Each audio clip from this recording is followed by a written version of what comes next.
Hey guys, I'm Diego with TGW. I'm here with my buddy Trey.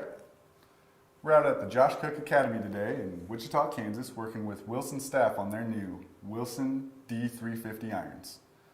Wilson designed these irons for the golfer that's looking to maximize their distance with even less effort. They're incorporating their new speed sole technology while also creating a larger, thinner, and unsupported club face to increase ball speed.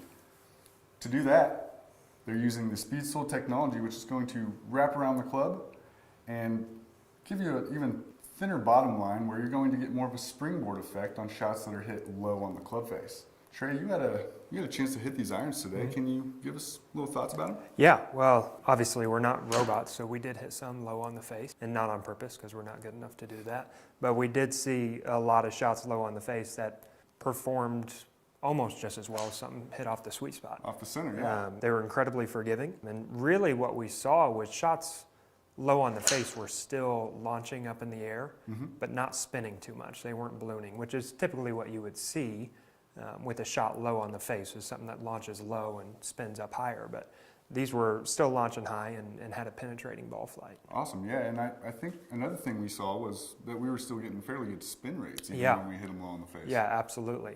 Really, across the board, we were very surprised, happily surprised with the spin rates on all these shots. Yeah. And also the distance too. So aside from that, you know, they're incorporating a larger club head, thicker top line, which for the golfer that's, you know, a higher handicap, that's going to give them a more confident look, looking down at something they know is going to be forgiving, you know, that's going to get them the extra distance on off-center hits. Absolutely. So I feel like you saw that today. I definitely saw that today. We were seeing numbers where, you know, I know my 7 irons, 8 irons don't go quite as far as the 7 irons and 8 irons I was hitting today. No, not at all. You spoke to the thicker top line and everything being bulked up a little bit, but the shape of it is still really good. If a 10 handicap picked these up, I don't think they'd be off put at all by the amount of offset and really by the bulkiness, just because there's still so many straight lines on here. There is. It does maintain a very good look to them, but also does show that forgiveness in the club as well. And you know, these would be an excellent club, like you said, for someone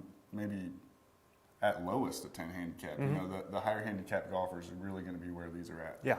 As far as being able to work the ball left and right, you're not really going to see much of that out of these irons. But needless to say, you're going to get the forgiveness and you're going to maintain your distance with these irons. Trey, I appreciate you coming out and hitting the golf clubs with us today. Absolutely. And you know we saw some good numbers. These are the Wilson staff D350 irons, and you can find them at TGW.